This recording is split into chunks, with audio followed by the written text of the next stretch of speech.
Hello السلام علیکم، welcome to my channel the dark room. I hope آپ سب ٹھیک ہوں گے۔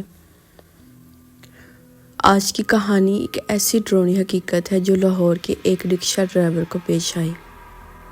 ایک ایسی سڑک جو دن میں لاکھوں لوگوں سے بھری رہتی ہے، مگر رات کے آخری پہر وہاں صرف ایک سایہ چلتا ہے۔ اگر آپ دل کے کمزور ہیں تو برائے کرم یہ کہانی اکیلے سننے کی غلطی نہ کریں۔ آج میں آپ کے لیے لے کر آئی ہوں رات کی آخری سڑک، اور یہ کہانی شاید آپ کو رات کے وقت رکشہ لینا بھول جائے۔ چلیں آج کی اپنی سٹوری سٹارٹ کرتے ہیں۔ یہ کہانی لاہور کے گلشن راوی کے علاقے سے شروع ہوتی ہے۔ رات کے 2 بجے کا وقت تھا۔ سردی کی دھند نے پورے شہر کو چادر کی طرح ڈھانپ رکھا تھا۔ اس دھند کے پیچھے کبھی کبھی دور سے آتی پولیس وین کی آواز، کبھی گلی کے کتوں کی بھونک، اور کبھی گاڑی کا ایک آدھ ہارن سنائی دیتا۔ سلیم ایک 42 سالہ رکشہ ڈرائیور تھا۔ گرم چائے کا کپ ہاتھ میں لیے سڑک کنارے کھڑا وہ سوچ رہا تھا، آج بس 1-2 سواری مل جائے، بچے کے دوائی کے پیسے پورے ہو جائیں۔ اسی وقت دھند کے اندر سے ایک عورت کا سایہ نکلا۔ سلیم نے آنکھیں مل کر دیکھا، کالی عبایا، سفید دوپٹہ اور ہاتھ میں بہت پرانا سا ہینڈ بیگ۔ اس عورت کا چلنے کا انداز عجیب تھا، دائیں بائیں نہیں، سیدھا، بالکل سیدھا، جیسے کوئی ہلتا بھی نہ ہو۔ وہ سیدھی رکشے کے پاس آئی۔ شاہدرہ جانا ہے، اس نے آہستہ سے کہا۔ سلیم چونک گیا۔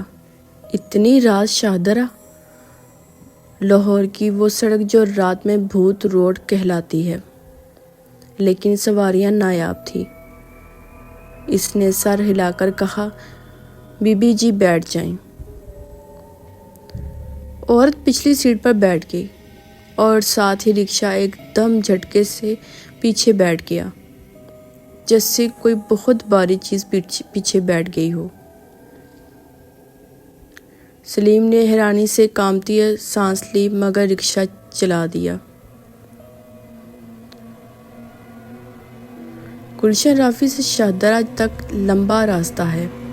سلیم نے جب پہلی بار پچھلے شیشے میں دیکھا تو اسے عورت کا چہرہ عجیب سا غیر واضح اور دھند میں لپٹا نظر آیا۔ اس نے سمجھا شاید دھند ہے۔ عورت نے بولنا شروع کیا، تم روز رات کو یہی روٹ لیتے ہو؟ سلیم حیران ہوا۔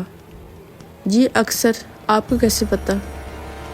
عورت خاموش رہی، پھر وہ آہستہ سے ہنسی۔ وہ ہنسی ایسے جیسے کسی نے آہستہ سے شیشے کے اوپر اپنی ناخنوں کا کچھ جیسے آواز ہوتی ہے اس طرح کی اس کی ہنسی کی آواز تھی، جیسے ایک شیشے کے اوپر ہم اپنی انگلیاں چلاتے ہیں، ناخن چلاتے ہیں، اس طرح کی آواز تھی اس کی۔ موڑ مڑتے ہی سڑک پر دھند اتنی گہری ہو گئی تھی کہ ہیڈ لائٹ بھی بے بس ہو گئی، صرف سفید کہرام، اور درمیان میں انجن کی گھر گھر کی آواز۔ پھر اچانک جیسے کوئی رکشے کے نیچے چل رہا ہو، سلیم گھبرا کر رکشہ روکا۔ نیچے کچھ ہے، عورت نے سرد آواز میں جواب دیا۔ ہاں، ایک سایہ۔ سلیم کی روح تک کانپ گئی۔ اس نے نیچے جھانک کر دیکھا، کچھ نہیں۔ واپس بیٹھنے لگا تو عورت بولی، جلدی کرو، وقت کم ہے۔ یہ سن کر سلیم کا دل دھڑکنے لگا۔ رکشہ چلتے چلتے جب مینار پاکستان کے پاس والے ویران روڈ پر آیا تو دھند کچھ ہٹی۔ سلیم نے پچھلے شیشے میں دوبارہ دیکھا، اور اس بار اس کا سانس رک گیا۔ عورت کا چہرہ صاف نظر آ رہا تھا، اور وہ چہرہ انسان کا نہیں تھا۔ اس کی دونوں آنکھیں اوپر کی طرف پلٹ چکی تھی، صرف سفیدی۔ اس کی ناک جیسے گھل کر نیچے گری ہو، اور اس کا منہ اتنا کھلا ہوا کہ کان تک پھٹتا جا رہا تھا۔ سلیم کی چینخ نکل گئی، لیکن آواز حلق میں اٹک کر رہ گئی۔ عورت نے گہری آواز میں کہا، ڈر کیوں رہے ہو؟ میں تو روز تمہارے رکشے کے پیچھے چلتی ہوں، پچھلے چوک سے۔ سلیم نے رکشہ روکتے ہوئے کانپتے لہجے میں کہا، بی بی آپ کون ہیں؟ عورت سیدھی ہوئی۔ اس کا جسم عجیب درخت کی شاخ کی طرح چیزوں سے ٹکرائے بغیر سیدھا تھا۔ تم نے مجھے پہچانا نہیں؟ اس نے گردن ٹیڑھی کر کے ایک طرف موڑی۔ گردن کی ہڈیاں جیسے ہڈیوں کی آواز سے الٹی سمیت گھوم گئی۔ میں وہ ہوں جسے تم نے 2 سال پہلے سڑک پر مردہ چھوڑ دیا تھا۔